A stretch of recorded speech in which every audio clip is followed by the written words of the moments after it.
Hi, I'm Tyler Harris, and you're listening to the Nebraska Notebook. This week, we're visiting with Strahenia Stepanovic, Nebraska Extension Educator, and Rodrigo Worley, Nebraska Extension Cropping System Specialist. This week, we're visiting from Culbertson, Nebraska, in the southwest part of the state, and we'll be talking about a different crop this time. We're talking about field peas. We just wrapped up a workshop here in Culbertson on field peas, and we're seeing some growing interest among growers in the region, not just throughout the Nebraska Panhandle and western Nebraska, but it sounds like that interest is growing quite a bit. Strahenia, I wanted to ask you a little bit about what's drawing people to field peas. What's drawing that interest? Are we seeing an extra profit opportunity and expanded markets? What's driving that? Well, thanks, Tyler, first of all, for having us. I really appreciate the interview. And you just asked a really interesting question. First of all, the field peas are a pulse crop. And pulse crops have been promoted on a global level as being really healthy, nutritious, having really important, mitigating climate change, contributing to sustainable agriculture, biodiversity, and contributing to food security at all levels. Now, this is a global trend, so we are seeing these crops being promoted, being used more in a human consumption. So that's number one.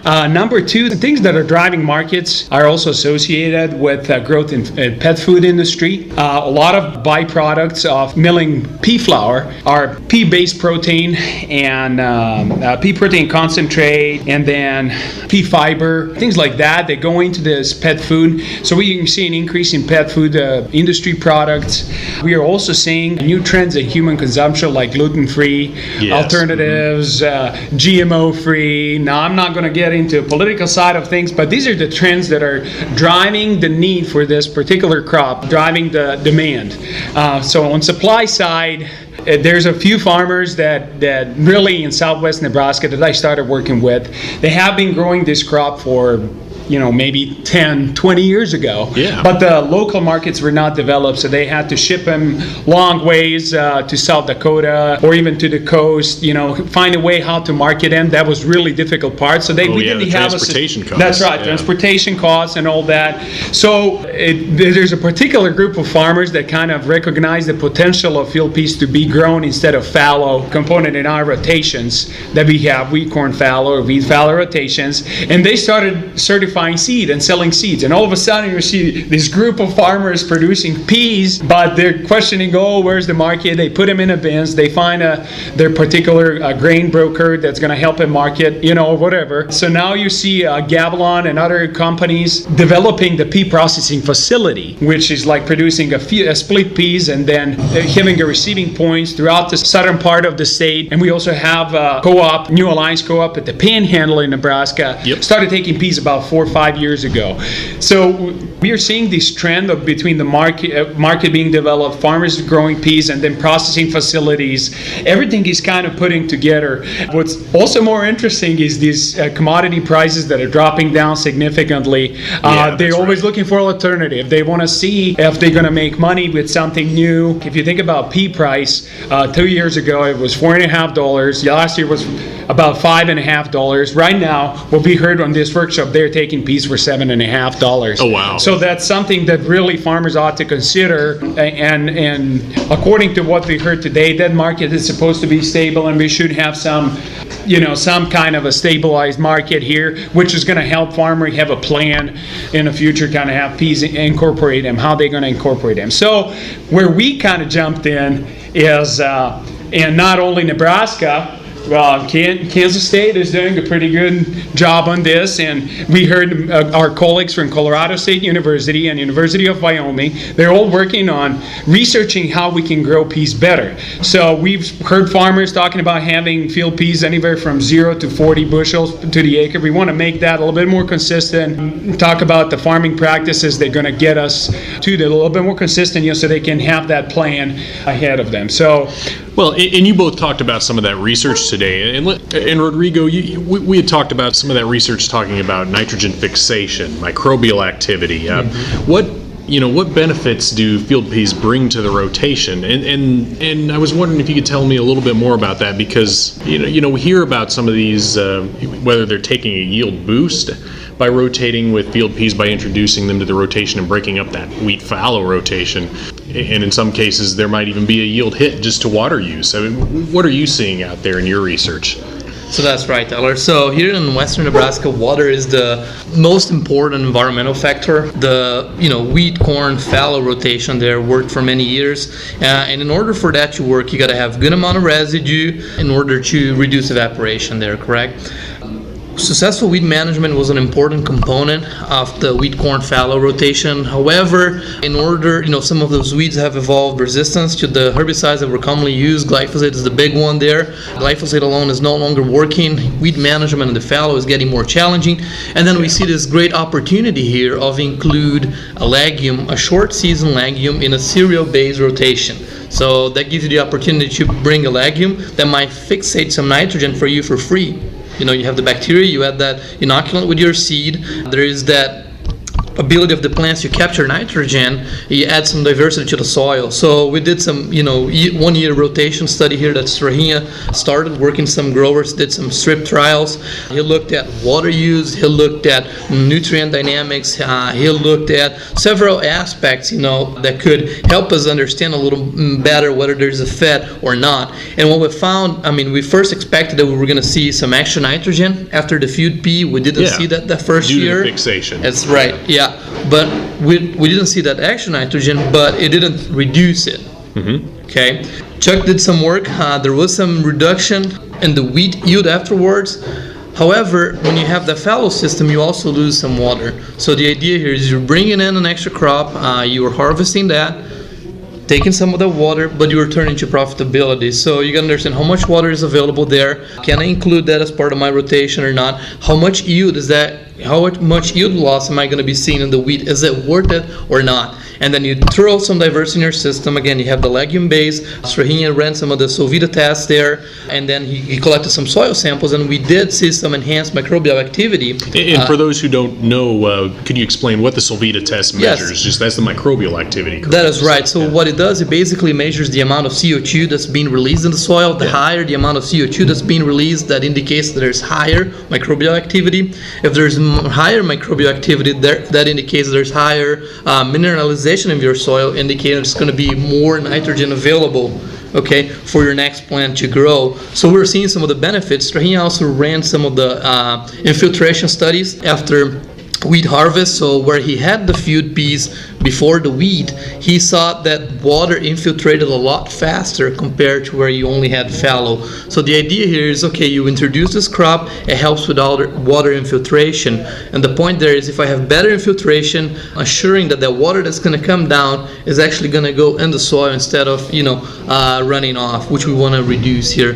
Today was a great day that we had here today. We had we started this event talking about having 30 people. We had more than 100 here today, which was outstanding. Growers are really interested. We had growers from all over, the West Central District here. But not only that, we had folks from the Panhandle, some folks from Eastern Nebraska, Colorado. So there's a lot of interest out there. There are lots of questions. It's not a novel crop at all. But I don't think we have all the answers yet. So this was great today. I think growers, they raised some really, really important questions here that we hope to address with our research programs here. So it's nice for the university to be closely working with these growers. I'm going to call them the pioneers, the ones that are trying to start this, because then we can all learn together. We can put some research plots out there to try to, address the questions there. We have basic questions. What's the seeding rate? When should I be planting? Should I be inoculating this every time I put it or not? So these are the questions we're asking them. We don't have straightforward answers yet because we're just starting this whole line of research here. And that's what I find really interesting, Rodrigo, is that we're getting down into the nitty-gritty of agronomics here with field peas, which is something that I think it sounds to me like growers have a strong demand for this knowledge. And as Strahinja mentioned, we had this kind of starting out, we had, the chicken or the egg balance. Is it you start with the growers or the markets that are available?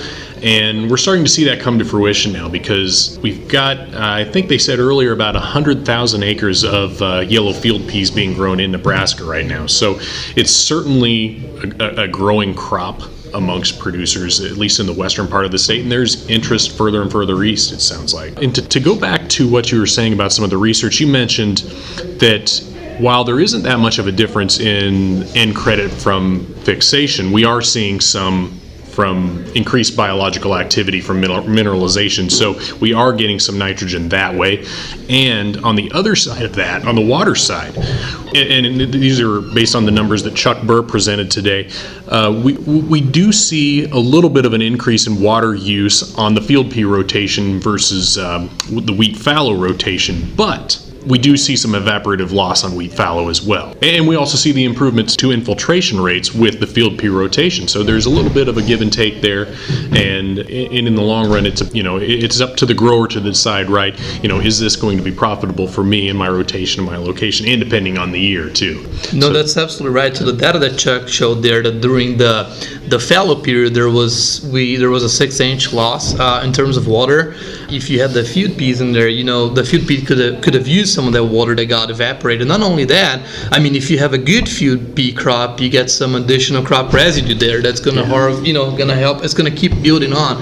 So the amount of water that's lost during the fallow period all depends on the amount of residue we have there. If we have a good amount of corn residue there, evaporation is going to be as high. But if you don't have such a good residue in there, you're going to have water through evaporation. So why not introduce a crop that's going to, instead of losing the water out through evaporation, let's grow something, let's transpire something instead of only evaporate. Something that we can turn a profit Exactly, with. Absolutely. Yeah, I'm just going to add one thing here. There's certainly advantage. It'll depend hardly on a weather pattern that we're seeing.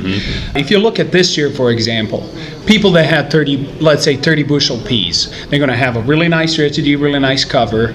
We haven't had a rain lately in southwest Nebraska, so we've been pretty dry. So if we look at our moisture levels in a soil, the whole profile, like 3-4 foot depth, field peas took the water from that soil, and now we are starting our wheat with 3 inches less in a soil to begin with. Yeah. What the research from years now, this is a research from multiple universities in this region that did this research. If you start your wheat crop with 3 inches less, for each inch that you start your crop less, you're going to have about 4 to 6 bushel penalty. So if you start your wheat with 3 inches less in a soil profile versus fallow, you're going to see about 15 to 16 bushel penalty on your wheat yield. Now, we heard some farmers today said, well, that actually works for me because I'm still I did my calculations and I'm still like $12 better off selling my peas and taking a yield penalty on wheat. Especially with today's wheat prices. But then we heard also, that's right, but then we heard also Matt Stockton and Chuck Burr also present you with a certain type of scenarios. Like if you had the pea price drop down to 3 and wheat price go up 5, then that would change the game completely. Then it wouldn't be profitable. The most important part of this whole thing, and the thing that a farmer is most interested in, is making the profit. Their bottom line is that's how they're going to drive the decision, and the most influential factor in this whole process is water.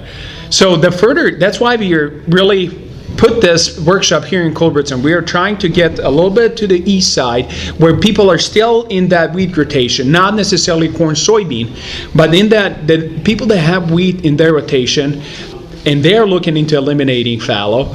In the regions as we go east, every 20 miles we get 1 inch more on the average. Yeah. So that kind of, if you get that rain in August and infiltrate all that water like after peas, then you would even out the soil moisture profile after wheat and peas, and then you wouldn't take that penalty on wheat. So that's the whole point, like looking at your weather pattern, following up what the markets are doing, and being able to just have a good farming practice. It's not that simple just to say we should just go out there and do it, because we really can't say that. Even in a really good year like the wheat this year made some record yields. In our strip trial where we had 100 bushel yield after fallow, we still had 85 after peas. Wow. So that's still 15 bushel difference. Still very good yields. I think most farmers would take that. Very good. And there's some indications that wheat after peas, we can't say that for sure. We don't have a concrete evidence, but about half a point protein levels were a little bit higher in peas, which might explain some of the microbial activity and nitrogen fixation. We're going to keep harvesting our corn crop in those strips and see if we're going to finally get that nitrogen benefit that we hope for, because we know the fixation process was there. We took that nitrogen from the air and put it in a plant, so it should be in a system. It's just a matter of time where it's going to get mineralized and released and being available to the plants.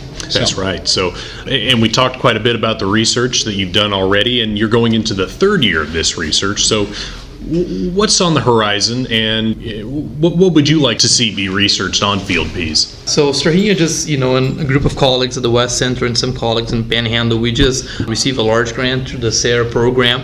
We're in the process of actually hiring a new student that we're going to be training. This student is going to be doing a lot of agronomic work, planting time, population, inoculant studies all over the West Center and the Panhandle district. We're also going to be doing some rotation work, continue the work that Strahinja started, try to have multiple locations. And then we're also going to start going further east to see if there's potential for double cropping with field peas within a year within corn soybean rotations there. So I think this grant here will provide an opportunities for us to start moving peas a little bit east to see whether there is a fit there or not, and continue to help our growers here in the western part of the state, try to help them decide what's the best way they should be producing their crops. I think one thing that's important, we keep talking about the growers here, we're bringing in a new crop to the system, correct? And that's going to demand management from the growers, because they have this corn wheat fallow rotation. So in some fields they're planting wheat, sometimes they're harvesting corn, so on and so forth. Once they add this third crop to the system here, that's going to demand more from them.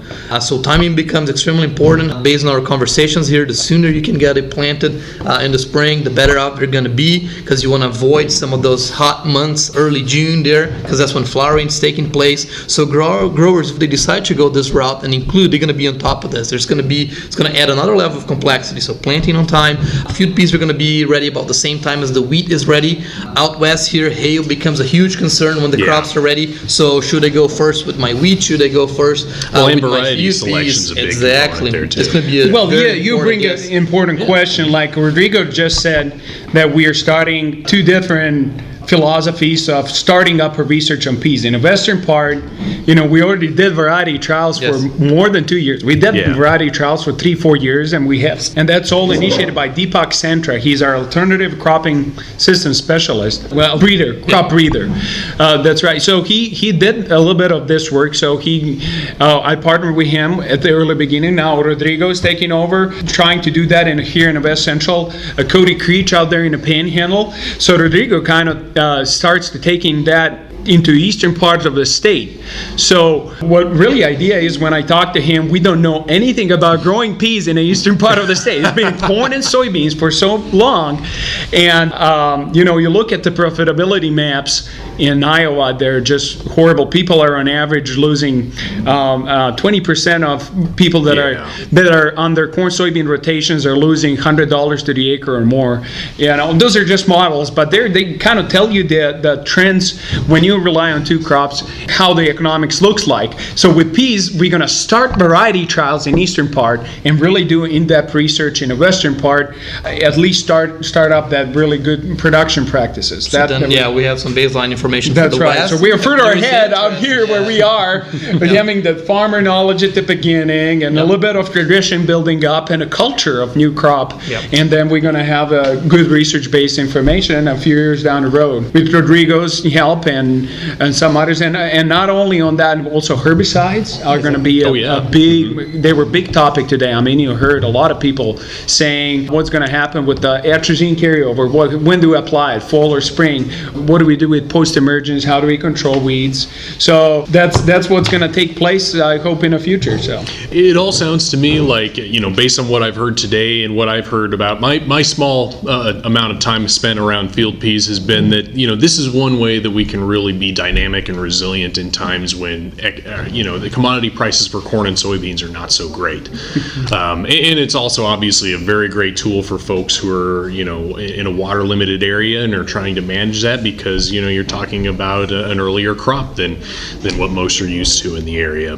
And I just want to add one more thing, and that's that I didn't mention Julie and Tony. That's Julie's right, yeah. our entomology specialist. She's working on looking at the beneficial insects that might come That's in. With Julie Peterson. Julie Peterson, that's right. So she's looking at the beneficial insects that might help control some pests in a subsequent wheat crop, and she's found some really good information on potential biological control of aphids in wheat. Tony DeSimoia, he's a plant pathology specialist. He's doing a disease surveys, keeping a close watch on what kind of disease we need to be watching on. He's also looking under the ground and making sure that we have some information on mycorrhizal associations and any beneficial microorganisms that we might have additionally in the system that might help us be resilient, just like you said, in that rotation. So And then I we just have wanted to add that. Darren Rudnick, which is That's right. He's Water irrigation. He's a specialist water working with specialist. Chuck Burr. That's so right. it's a multidiscipline team. Yeah. I mean, most of us at the And Matt the West Stockton, Central- economist. Yes. You know. Oh yeah, it's a whole systems approach. It's really Indeed. bringing everybody together to look at this crop from a whole system standpoint and bringing multiple disciplines together. So. That's right. Absolutely. Today we That's right. spent a couple hours here. It's a one rotation study that Strahinja got established with the grower there, but all the specialists from the different disciplines, they had the chance to collect the data they needed, and it's amazing how much information you can extract from a one single well-designed study. Well, and you can learn more about this research in upcoming print issues of Nebraska Farmer, as well as on our website, nebraskafarmer.com. Be sure to follow us on Facebook at facebook.com/Nebraska Farmer Magazine. And thank you for listening to the Nebraska Notebook.